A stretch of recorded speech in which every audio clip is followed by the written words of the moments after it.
Today អ្នកទាំងអស់គ្នា Hi everybody I'm Zal from the Mega Saga នេះគឺជា episode ទី13នៃសាច់រឿងរបស់យើងទាំងមូលអូខេតាកុំឲ្យខាត់ពេលយូរចុះសាច់រឿងតែម្ដងកាលពីភាគមុនត្រង់ Honeybee គាត់ប្រវល់ខ្លួនមកជុំរួចនិយាយទៅកាន់ជេថាអូលោកគឺជា fan ខ្ញុំប៉ុន្មានណខ្ញុំពិតជាសុំទោសមែនណាដែលខ្ញុំសម្រុកចូលមិញនេះលោកប្រហែលជាភ្ញាក់ផ្អើលណាស់ហើយមើលទៅជេក៏ថាវិញអូអត់អីទេអត់មិនអីទេអូយអត់ទេខ្ញុំពិតជាសុំទោសពិតមែនណាខ្ញុំបាត់បង់ការគ្រប់គ្រងខ្លួនមកផ្លែតមិញហ្នឹងចុំចាអ្នកគេមិនចាន់ម៉ូតូអញ្ចឹងនេះសំឡេងវ៉ុនវូចេញពីក្រៅមកទ្វារមកបកាច់យកទុកភ្លាមណាកុំចេះប៉ះពាល់របស់ខ្ញុំអូនេះមិនមែនជាម៉ូតូសំណប់ចិត្តរបស់នាងទេមិនបានមកយកមកទុកអញ្ចឹងហេ Silly guy មកតែម្នាក់ឯងទេមែនណាលីសាយ៉ងណែកុំមកហៅខ្ញុំអញ្ចឹងហៅឈ្មោះទៅវាថៃវ៉ុនវូខ្មាស់គេពេលដែលនាងហៅឈ្មោះHunter អញ្ចឹងណានាងងាកឆ្វេងងាកស្ដាំហើយសួរគាត់ដែរថាណាលីសាយ៉ងមិនមែនលោកមកមួយគេទេហ៎វ៉ុនវូតបទៅនាងវិញទាំងទឹកមុខស្មើខ្ញុំក៏ឆ្ងល់ថាមិនក៏នាងមកទីនេះតែកំងអីញ៉ាំសិនទៅចាំយើងនិយាយគ្នាបានអត់អូឡោខ្ញុំក៏ត្រូវការរង្គាស់អារម្មណ៍តិចដែរសុបមួយសុំតែឲ្យច្រើនវ៉ុនវូកំងអញ្ចឹងខ្ញុំយកសុបមួយដែរឥឡូវប្រាប់ខ្ញុំមកថានាងរកសាយ៉ងធ្វើអីគេធ្វើស្អីទៀតហើយមែនម្ដងហ្នឹងតែលោកមិនដឹងអំពីការផុសដ៏អាត់កំបាំងមួយនៅក្នុងផ្សារបន្លែ Tomato អត់ខ្ញុំពិតជាត្រូវការវាខ្លាំងមែនណាជេគាត់ទៅលើប៉ុណ្ណឹងបើកទៅជាធំចាំស្ដាប់ហ្មងវ៉ុនវូសួរតានាងវិញថាអីចង់បានដល់ថ្នាក់ហ្នឹងមែនហងយេសឹងនិយាយថាគាត់នឹងធ្វើអាវុធអានណាដែលយកតបងនោះទៅឲ្យគាត់បានអាវុធហ្នឹងនឹងកម្រិត S ring ហើយខ្ញុំពិតជាត្រូវការវាខ្លាំងណាស់ខ្លាំងមែនតើណាអូត្រូវហើយអាចារ្យរបស់នាងវាខូចបាត់ហើយត្រូវអត់ប្រវូធ្វើមុខដូចតែមិនយល់សាច់រឿងអញ្ចឹងណាជេវិញក្នុងចិត្តចង់ទៅស្ទុះទៅផ្ទះកភ្លៀងហងយេសឹងឲ្យប្រកាតម្ដងទៅវាមិនដែរអាណាមកខំគេម្លែងអញ្ចឹងទេគាត់ហួចចិត្តថាយេសឹងធ្វើអាវុធឲ្យគេទៀតណាដើម្បីឲ្យតបែបតបងហ្នឹងសិតតែឲ្យរង្វាន់អ្នកដែលរកបានណាទៅហៅហ្មងអានេះប៊ីនេះបន្តថាប្រព័ន្ធចិត្តប្រកាសចំណាត់ថ្នាក់សារជាថ្មីហើយអញ្ចឹងទៅខ្ញុំត្រូវតែយកត្បូងវិតាមុននោះទៅឲ្យហុងយេសឹងឲ្យបានដើម្បីឲ្យគេធ្វើអាវុធលំដាប់ S ឲ្យតែខ្ញុំម្នាក់រួចខ្ញុំនឹងអាចយកឈ្នះខ្ជូនោះបានរួចចំណាត់ថ្នាក់របស់គេនឹងខ្លាចជារបស់ខ្ញុំយល់អត់នេះនិយាយតាមភាពជឿជាក់មិនដែលប្រទះហ្មងណា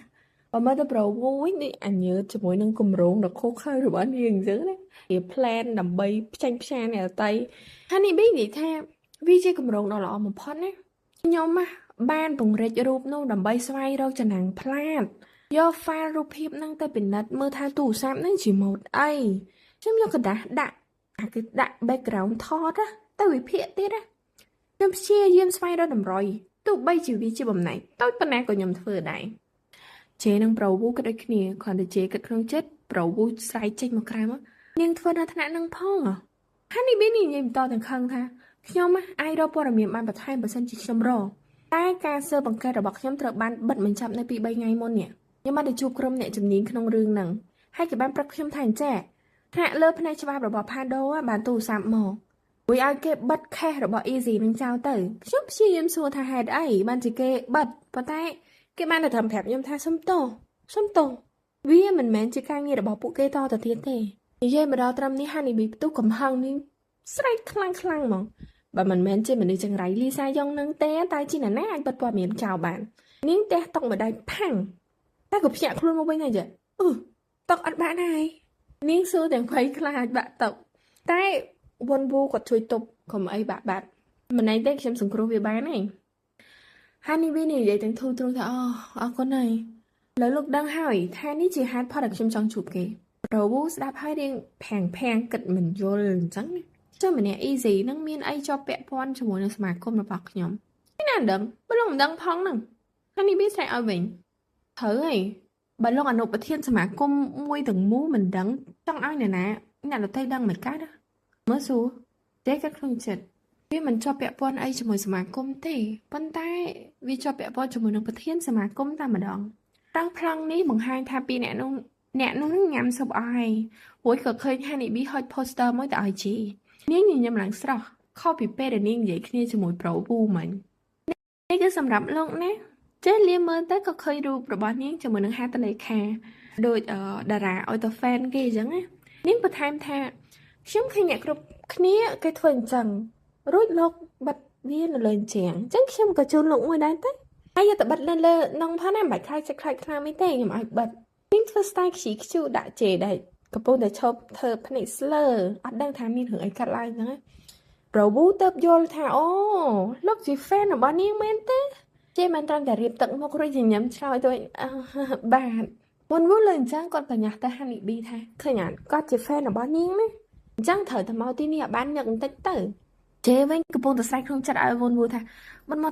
ទៅហានីប៊ីដល់លើគេបញ្ចូលអញ្ចឹងនេះហៅតែចូលហ្មងធ្វើជានិយាយថាមួយរយៈនេះ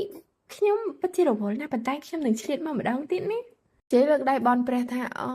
ព្រះអើយមិនចាំបាច់នេះត្រឡប់មកវិញទេខ្ញុំសុំវល់លោកតែគាត់ថាវាស័ក្តិសមនឹងលះបង់នៅពេលដែលឃើញទឹកមុខក្មួយស្រីរបស់គាត់រំភើបប៉ុណ្ណាគ្រាន់តែឃើញរូបនេះភ្លាមព្រោះក្មួយគាត់ទេដែលជា fan របស់ Honey Bee ដល់អញ្ចឹងគាត់ត្រូវ cancel ការបន់ស្រន់របស់គាត់ទៅព្រះមិញហ្នឹងតែមកក៏មកអញ្ចឹងកាត់ចូលមកដល់ពេលដែលវ៉ុនវូបើកទ្វារចូលទៅក្នុង office របស់សាយ៉ុងអេឯងអត់ញ៉ាំអីទៀតហើយមែនមនុស្សមិនអាចដំណើរការល្អទេបើគ្មានអាហារចូលសោះនោះសាយ៉ុងដេកលើសឡុងវែងស្ដោកអត់និយាយអីទាំងអស់ប្រវូបន្ថែមថា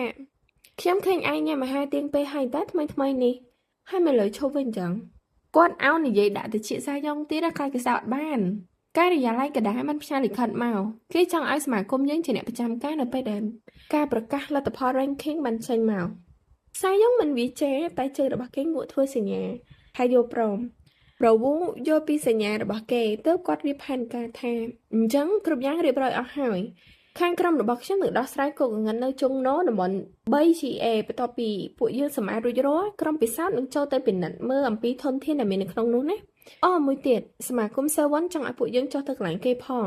ជើងរបស់សាយ៉ុងក៏ធ្វើចលនាជួបព្រមនិយាយមែនត្រង់នេះចង់តែដាក់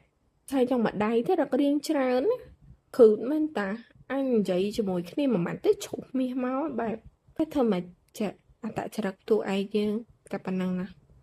វ៉ុនវូបន្តអញ្ចឹងសម្រាប់ព័ត៌មានបន្ថែមអស់ហើយខ្ញុំកំពុងតែគិតថាខ្ញុំចង់ខ្លាយទៅជាអ្នកថត spot ពាណិជ្ជកម្មនៅក្នុងការផ្សាយព័ត៌មានផ្សេងៗរបស់យើងអញ្ចឹងណាគ្នានិយាយដំណើរឲ្យមានស្ដាប់ក្រែងគេអនុញ្ញាតគេថតឲ្យ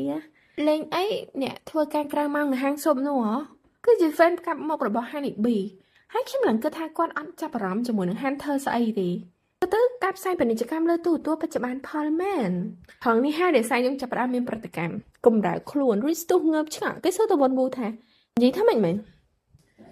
ការផ្សាយពាណិជ្ជកម្មពិតជាបានផលប្រវូឆ្លើយមុននឹងទៀតថាខ្ញុំចង់ថតផ្សាយពាណិជ្ជកម្មឯងធ្វើលេលើអត់ដឹងអីមែនសាយយើងជេរហ្មងម្ដងនេះវ៉ុនវូចាប់ផ្ដើមខ្សឹកស៊ូអត់ដឹងសាយយើងចង់ស៊ូគេពីអីហ៎ឯងក៏និយាយទៅសាយយើងវិញថា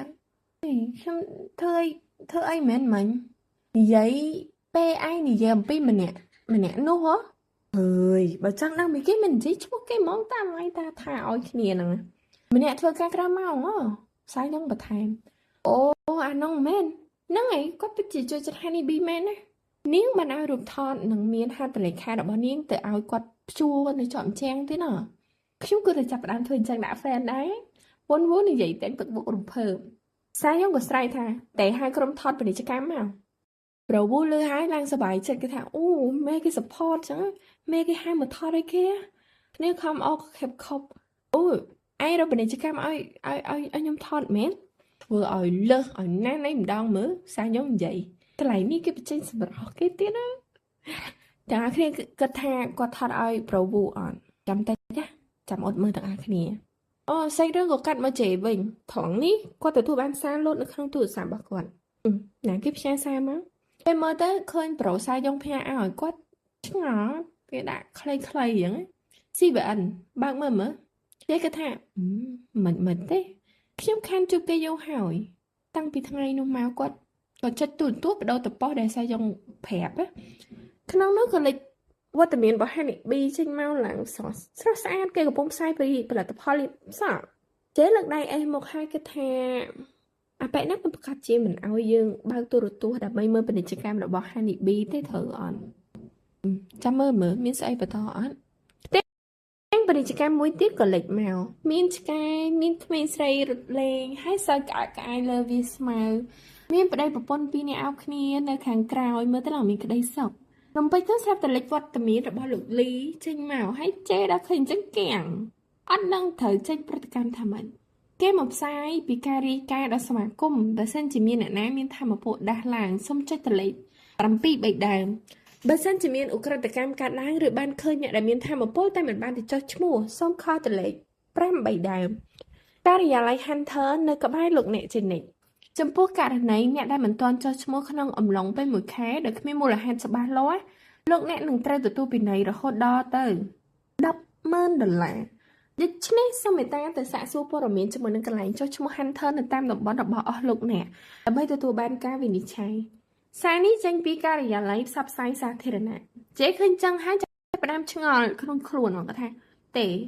គេឲ្យមើលហ្នឹងចង់ឲ្យយើងទៅចុះឈ្មោះឬមួយក៏មិនសារក៏លុតឡើងក្នុងទូរស័ព្ទដៃរបស់ជេឲ្យមើលទៅថាជារបស់លីសាយ៉ុងដែលគេ